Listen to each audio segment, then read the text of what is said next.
Alex walks into a store with $20 in his checking account. He leaves with a $1,200 television. No cash disappears from his pocket. The cashier smiles. The payment is approved, and for one brief moment, the television feels almost free. But Alex did not avoid the cost. He moved it into the future, and the future charges interest. Americans now owe roughly $1.25 trillion on their credit cards. On accounts that are actually being charged interest, average rates are close to 22%. Credit cards are not automatically bad. Used carefully, they can provide convenience, fraud protection, rewards, and a stronger credit history. But when the rules are misunderstood, a credit card becomes something else. A machine. You feed purchases into one side. The machine adds interest, fees, and psychological pressure. Then it sends a larger bill out the other side. The first trap appears on every monthly statement. Alex owes $5,000. But directly below that number, the bank asks for much less. Minimum payment due, $125. That smaller number feels like permission. Alex thinks, I do not need $5,000. I only need $125. But the minimum payment was not designed to eliminate the debt quickly. It was designed to keep the account from becoming delinquent. Those are not the same thing. Imagine Alex owes $5,000 at an annual interest rate of about 22%. He stops using the card and pays a fixed $125 every month. It could take him around 6 years to eliminate the balance. During that time, he could pay more than $4,000 in interest. The $5,000 debt could eventually cost more than $9,000. And that assumes he never uses the card again. Credit card statements show how long repayment may take if the customer pays only the minimum. They also usually show the monthly payment needed to clear the current balance in about 3 years. That information is not decoration. It is one of the most important warnings on the entire statement. The minimum payment protects Alex from immediate default. It does not protect him from long-term interest. So the useful question is not, what is the smallest amount the bank will accept? The useful question is, what is the largest amount I can safely pay? The next trap is hidden inside the interest rate itself. An annual percentage rate of 22% sounds like one large charge applied at the end of the year. But most credit cards do not wait until December to begin calculating what Alex owes. The issuer converts the annual rate into a daily rate and applies it to the balance throughout the billing cycle. That means every day matters. A purchase made early in the month may remain inside the calculation for longer. A payment made early can reduce the balance sooner. And when Alex keeps making new purchases while carrying old debt, the amount producing interest keeps changing. 22% divided by 365 is only a tiny fraction each day. It looks harmless, but apply it repeatedly to thousands of dollars, and the cost grows quietly. That is why credit card debt can feel strangely difficult to reduce. Alex sends $125 to the bank. Part of that payment covers interest created by the old balance. Only the rest reduces what he originally borrowed. The balance falls, but not by as much as he expected. The next trap appears when Alex loses his grace period. When he pays his full statement balance by the due date, his card may allow new purchases to remain interest-free until the next payment date. This is the safest version of a credit card. Alex temporarily uses the bank's money, then returns it before interest begins. But 1 month he pays less than the full statement balance. Now the rules may change. He may lose the grace period on new purchases. A coffee, a grocery bill, or a tank of gas may begin accumulating interest sooner than he realizes. The old balance produces interest. The new purchases may produce interest. And Alex continues using the card because he assumes everything still works the way it did when he paid in full. It may not. When a balance is being carried, Alex should stop assuming that new purchases receive an interest-free period. He should read the card agreement and, if possible, use cash or debit until the grace period is restored. Then there is the cash advance. Alex needs $300. His checking account is empty, but the credit card still works at an ATM. The machine gives him the cash. Problem solved. Except a cash advance can be one of the most expensive transactions available on the account. There may be an immediate transaction fee. There may be an ATM fee. The cash advance rate may be higher than the rate on normal purchases. And interest usually begins immediately. There is normally no grace period. Alex can owe more than $300 before he has spent a single dollar of the cash. A cash advance is not emergency savings. It is an expensive short-term loan hiding inside a familiar piece of plastic. The safest approach is to treat the cash advance limit as though it does not exist. Its availability does not make it affordable. Then Alex discovers the 0% balance transfer offer. He sees an advertisement promising 0% interest for 18 months. He transfers $5,000 from an expensive card to the promotional card. This can be useful, but 0% does not always mean zero cost. There may be a transfer fee. A 3% fee on $5,000 adds $150 immediately.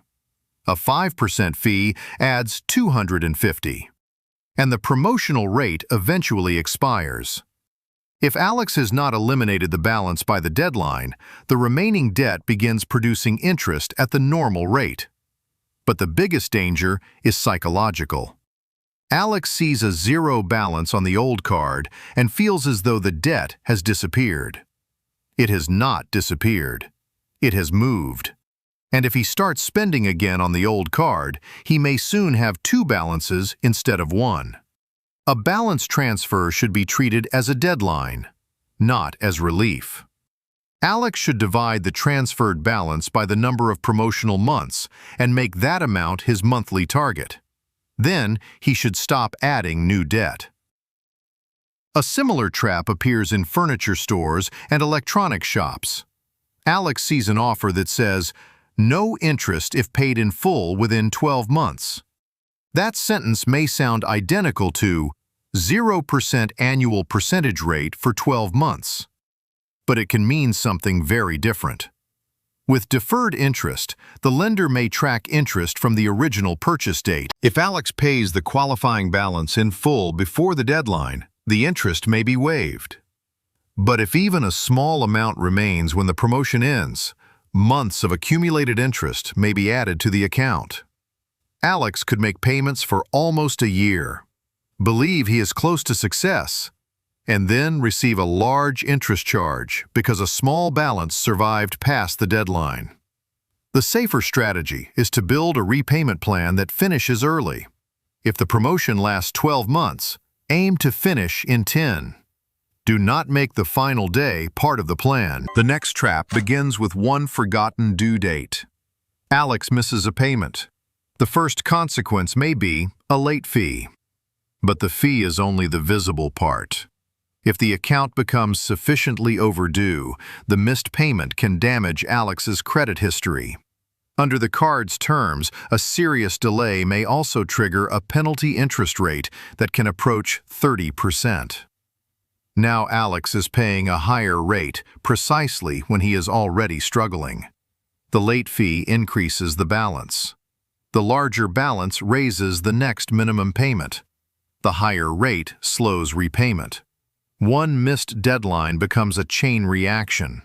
That is why Alex should automate at least the minimum payment. Automation does not solve overspending, but it can protect him from forgetting the due date. He can then make an additional manual payment based on his real repayment plan. Now the machine changes tactics. Instead of frightening Alex with fees, it rewards him. His card offers 2% cash back. He spends $1,000 and receives $20. Alex feels as though he made money.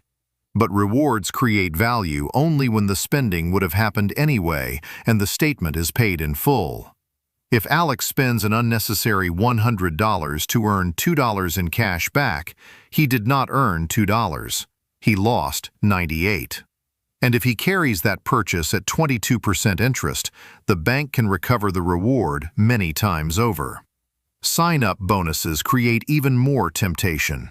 Spend $4,000 in 3 months and receive 80,000 points. The bonus may be valuable, but only if $4,000 of planned spending already exists. Buying unnecessary products to unlock free travel is not free travel. It is shopping disguised as financial strategy.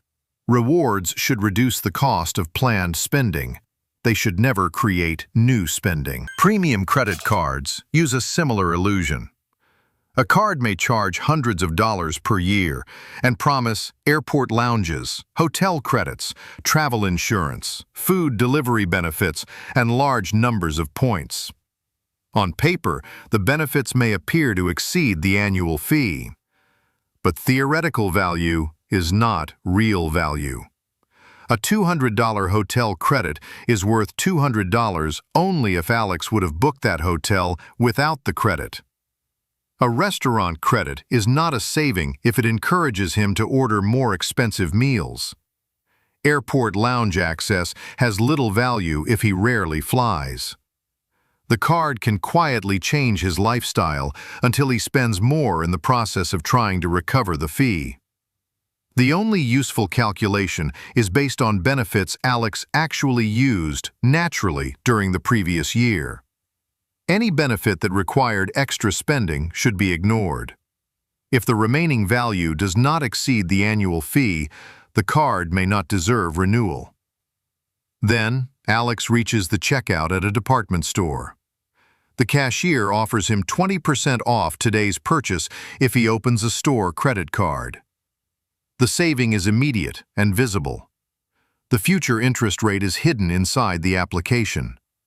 Store cards can carry high rates and limited usefulness outside that retailer.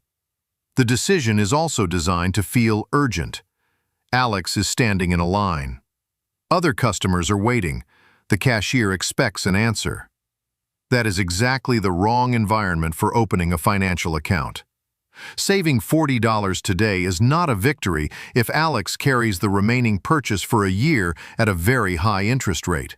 He should never open a credit account simply because someone is waiting for his answer. He should take the information home, compare the rate, review the fees, and decide when there is no pressure. Another trap is more subtle because Alex may never miss a payment. He has a card with a $10,000 limit and an $8,000 balance. He pays on time every month, but he is using 80% of his available credit. Credit scoring systems pay attention to how close a borrower is to being maxed out. High utilization can suggest financial stress and may reduce a score even when payments are made on time. Alex then makes another mistake. He closes an old card because he believes that having fewer accounts must improve his credit. But closing the card reduces his total available credit. His remaining balances now represent a larger percentage of a smaller total limit. His utilization rises, and his score may fall instead of improving. That does not mean a card should never be closed. A card with an expensive annual fee, poor terms, or strong temptation may deserve closure. But the effect should be understood first. Most importantly, Alex does not need to carry debt to build credit. He can establish a positive payment history while paying the statement balance in full. Debt and credit history are not the same thing. The next trap exists almost entirely inside Alex's mind. He earns $4,000 per month, but his card has a $15,000 limit. Psychologically, his spending power now feels much larger than his income. But the credit limit is not money. It is the maximum amount the lender is currently willing to let him borrow. The bank's willingness to lend does not prove that Alex can comfortably repay. The right question is not, can this purchase fit on the card? The right question is, can my income pay for this without sacrificing rent, food, savings, or other goals? Alex should create his own spending limit based on the amount available in his checking account. The larger limit printed by the bank should be ignored. Buy now, pay later services can create the same illusion in a different form. Alex buys shoes for $40 every 2 weeks, a phone for $75 every 2 weeks, furniture for $100 every 2 weeks. Each payment appears manageable, but Alex is not thinking about one debt. He is managing several overlapping schedules across different applications. The small payments hide the total obligation. A person can remain current on each installment while losing track of how much future income has already been committed. The solution is to combine every installment into one monthly number. If the total monthly amount feels unaffordable, the separate purchases are also unaffordable. Then Alex decides to consolidate his debt. He takes a personal loan to pay off $10,000 in credit card balances. The new loan has a lower rate. The monthly payment is easier to understand. His cards now show 0 balances. For one brief moment, everything feels fixed. Then the available credit returns. Alex starts using the cards again. 1 year later, he has the consolidation loan and a new credit card balance. The refinancing did not fail. The behavior remained unchanged. Consolidation can reduce interest and simplify payments, but it does not repair the spending pattern that created the debt. Before moving a balance, Alex needs to understand why the balance exists. Was it one medical emergency? A temporary loss of income? A necessary car repair? Or is monthly spending consistently higher than monthly income? Moving the debt can solve the price of borrowing. It cannot solve the cause. The credit card machine has many parts, but the safest operating system is surprisingly simple. Alex creates a buffer in his checking account. He does not charge a purchase unless the money already exists or is certain to arrive before the bill is due. He activates automatic payment of at least the minimum to prevent accidental lateness. Whenever possible, he pays the full statement balance by the due date, not merely the minimum, the full statement balance. He reviews the account every week. Fraud, forgotten subscriptions, and overspending are easier to correct after 7 days than after 7 months. If Alex already has expensive debt, he stops chasing rewards. A 2% reward cannot defeat a 22% interest rate. He lists every balance, annual rate, and minimum payment. He keeps all accounts current. Then, he directs extra money toward one balance. The mathematically fastest method usually targets the highest interest rate first. The psychologically motivating method targets the smallest balance first. The best method is the one Alex can continue until the debt is gone. And if minimum payments are becoming impossible, he contacts the card issuer before missing them. He asks about hardship programs, lower rate repayment plans, or other available options. He may also seek help from a reputable nonprofit credit counselor. Waiting until the account is deeply delinquent usually reduces the number of choices. The credit card was never the real product. The real product was access to Alex's future income. Every swipe creates a small claim against money he has not earned yet. Used carefully, that claim disappears each month. Alex receives convenience, protection, and perhaps a reward. The bank receives nothing in interest. Used carelessly, the claim survives. Then it begins collecting interest. Month after month, purchase after purchase, minimum payment after minimum payment. The most dangerous credit card trap is not a hidden fee. It is the belief that available credit is available money. It is not. The limit belongs to the bank. The debt belongs to Alex. A credit card becomes powerful when Alex controls the payment schedule. It becomes dangerous when the payment schedule controls Alex. The safest rule is simple. Use the card like a debit card. Pay the statement like a bill. And never allow a temporary purchase to become a permanent payment. Because the best credit card reward is not points. It is reaching the end of every month, owing no interest at all.